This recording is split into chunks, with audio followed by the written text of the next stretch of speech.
Welcome to Exponential Function word problem.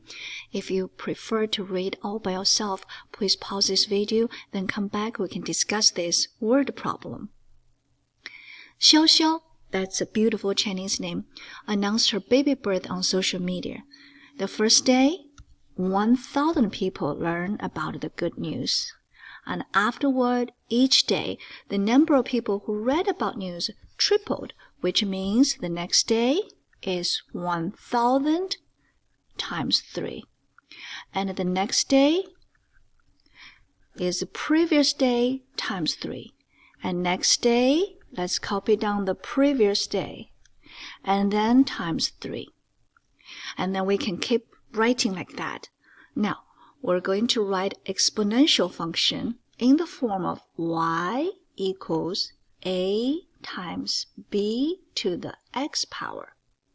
Except now we don't use y, we use n of d. N is number of people.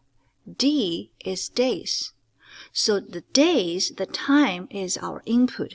The number of people who know the good news is our output. What is our initial value A here? We started with 1,000 people, therefore our initial value is 1,000. Times. What is our constant ratio here? Remember when we read the story, we highlighted triple. Triple is times 3. So our constant ratio is 3 times 3. This x is our input value. Our input value in the story is not x, it's d. Therefore, when we write down, we write d. You can leave it as it is, or if you like, someone say, I like to put this in the parentheses. Of course, you can do that. I hope you enjoyed today's learning.